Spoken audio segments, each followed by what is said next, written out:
Hey Michigan fans, welcome back to the Fool Show. Of course, I am Foolish Phil. Michigan took on Penn State, matchup of top 10 teams, and I gotta say, I was very intrigued by the result here. To be honest, I'm a fan that was more questioning of Michigan in a way because we hadn't really been tested completely yet. You know, you played obviously the cupcake non-conference, fine, which I'm not against. Then you played Iowa, who has no offense. You played Maryland, who has no great defense, right? So you haven't played a complete team. And I don't know if you would say really that Penn State is a complete team either, because honestly, Michigan totally dominated the game. But this matchup of 5 versus 10 was not the scoreboard result that you expected. Michigan totally dominated the first half, and yet it was like a 1-point game, or it was like 16-14. 16-14 in the first half. And you got to just credit Penn State. They took their 2 plays in the first half. Obviously, the Clifford run, the read option. He did a great job. Got a nice, I think, 63-yard run. And then they had the pick 6. So they made 2 plays in the first half and got 14 points on it. Whereas Michigan, you'll flip the coin there, and Michigan is having to settle for field goals in the red zone. I think they kicked 3 field goals in the first half. It's like, that's not going to get it done. You need to get touchdowns. And so 16-14 at half. Again, even Penn State comes out in the second half, and Clifford hits a couple throws there and, avoids a rush. And he did that really well today. Michigan only sacked him once, and it was important ones. But that game, then they go down and they score a field goal basically on a 15-yard dig route. Maybe it was 15-20, and then the goal route down the sideline. Great catch by the wide receiver. And they have to settle for a field goal. But basically, those 3, 4, 5 plays gave them 17 points in a game where Michigan's totally dominating. And it just made you stop and think, what happens? And Michigan had the great answer. The next drive, it was Donovan Edwards hit his 67-yard TD run. And then I think the critical turning point of the whole game, right, is 27-17 Michigan. I love that 2-point conversion play, too, to Ronnie Bell it was. And anyways, and so 24-17. And the most important play of this game, maybe it gets overlooked, is Penn State had a first down throw, a nice screen pass, right? And they had a first down. It was going to be first and goal at the 20, 25, something like that. Instead, they got called for offensive pass interference. Michigan had one of those called against Indiana last week, and again it got called this week. So it went from 3rd and 4 to a third, and what turned into a first down, to a 3rd and 19. Now, Clifford scrambled, scrambly Clifford. He ran, I think it was for 15 yards, 14, 15 yards. But I think something that might have been overlooked, but I thought about this later, was he's scrambling and he doesn't go out of bounds. He's trying to get every yard he can. And Will Johnson, freshman, 5-star cornerback, Will Johnson comes up and just lays a good, solid, clean hit shoulder into him. And I wonder if that hit was part of the demise of Clifford. It's not like he was throwing darts anyways. I think it was 7 of 19 for the game. Don't get me wrong.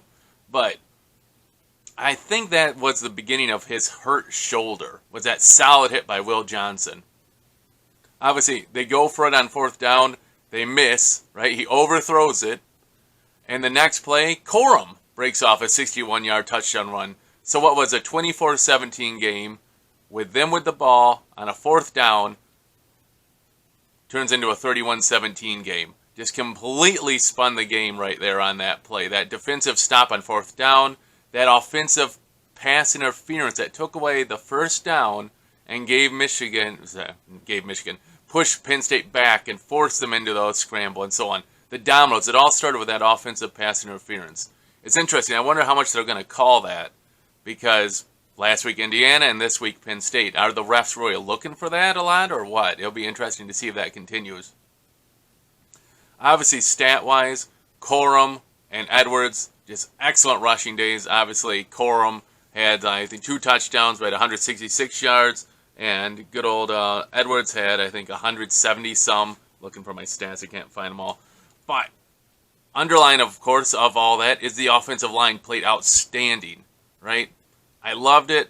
Yeah, I just maybe I'm a fan that's always nitpicky, but I love it. We score 41 points. Michigan scores 41 points.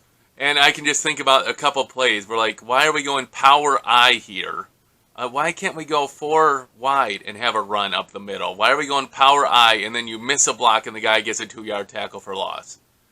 Like, man, can't we just do a formation out of, 4 wides? Why do we always have to go power run like that? It's like, I know it works fine most of the time, but Penn State made 2 plays on third downs where they got 2-yard tackles for loss.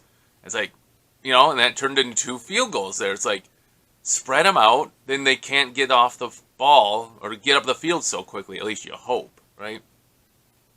So nitpicking, I know, your team scored 41 points on Penn State, which was a top 10 defense, and I'm nitpicking because I didn't like some formations. I know, I need some help. I know, I get it. One of the great stats I saw on the ticker is, I love seeing the ticker go by where it says Michigan wins, and so I love seeing that. Was one of the cool stats I saw was that Michigan put up more rushing yards against Penn State, 418 I believe it was, than Penn State had given up all year long in 5 games, which was 399 yards. So that's just a great, stat. I love it. Another thing that shouldn't be underestimated is the time of possession. Penn State had 18 minutes. Michigan obviously had a ton more, right? That defense for Penn State got really tired out, and you could see that towards the end where, they're just running in, breaking tackles without much difficulty. It was really nice to see that. I mean, if you would, I texted this to my brother too. When Clifford had that big run and Penn State scored their touchdown, I sent to him, I said, at least it was a quick drive because it puts Penn State's defense right back out on the field. They didn't get a 5-6 minute drive to sit and rest. It was basically a 1 rush. It was 3rd and 1 or 2 when he hit that big rush, and then they scored on 4th down. So it was like a 7-play drive, right? And they were back out on defense. So I think even though they were feeling momentum and obviously got the pick 6, they had lots of momentum, still the pounding of the Michigan running game and the offensive line just took its toll against Penn State. Now, you're going to have the verbiage at the end of this where, well, we still don't know about Michigan because clearly this showed that Penn State wasn't very good, right? Because obviously Michigan blew them out, so we know Penn State's not really good. So Michigan doesn't have any quality wins. That's just the mindset of fans. I love it. Because who has Michigan played? Well, now we played top 10 Penn State. Well, they're not really that good, so who has Michigan played? As soon as Michigan beats someone, or this goes for anybody, as soon as you beat them, that win was, not a good win. That team's not really that great. I just love how fans think about things like this. It's funny. Michigan gets this excellent game. JJ didn't have to do anything crazy. Obviously, the pick was just unfortunate. Tip ball, gets returned for a touchdown. Michigan didn't need him. They were just running the ball, but he still went 17 of 24 for just about 150. I think it was 146 yards. Just move the ball. He picked up some big 3rd downs. I loved how he ran the ball. He kept the ball and ran it on some RPOs. He got some big 3rd downs pickups with his legs. And then I got to give credit to the maturity of it, right? And I think it's in the 3rd or early 4th quarter where he took a sack in the red zone. Michigan was up like 14 or so. And you might be like, oh, just throw it. Try to get the touchdown. And at that point, when you're up 14 points, if it's not open, take the sack, get your chip shot field goal, and now you're up like 3 scores, right? I think that made it 34-17. So, I mean, sometimes a sack is a good decision. If there's nothing there, don't get me wrong, you could throw it away, like out of the back of the end zone, fine. Don't make the mistake that's going to cost your team and get the Penn State or whoever it is back into the game. So that was a big step, too, that JJ didn't make. Super costly mistake after the unfortunate tip ball. It is what it is. Quarterbacks throw interceptions. Defense makes plays. It is what it is. Michigan still gets the win, 41-17. I felt confident about this game, because I thought that the secondary of Penn State was kind of the weak point.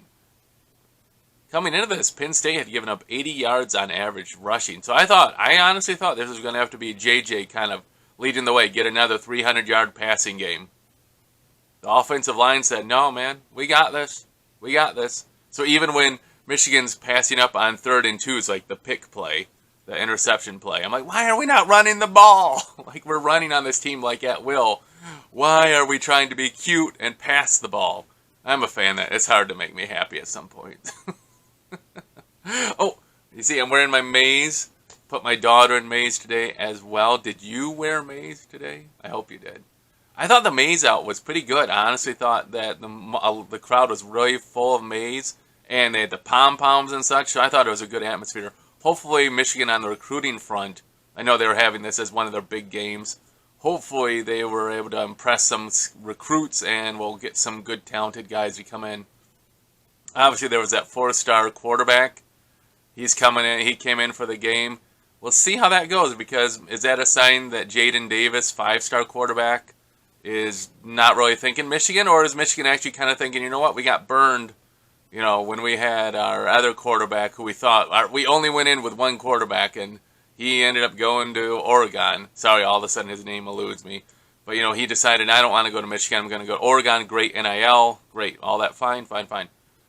So at least I'll give Michigan credit that they're not just sitting with Jaden Davis and be like, you know what, you're the only guy we're going for, because that burned them with the last quarterback cycle, right? Because we didn't get that 5-star, this last quarterback. He's not coming here. He's going to Oregon. Fine. You can do what you want. It's like, don't make the same mistake twice. Hey, off tangent. Sorry.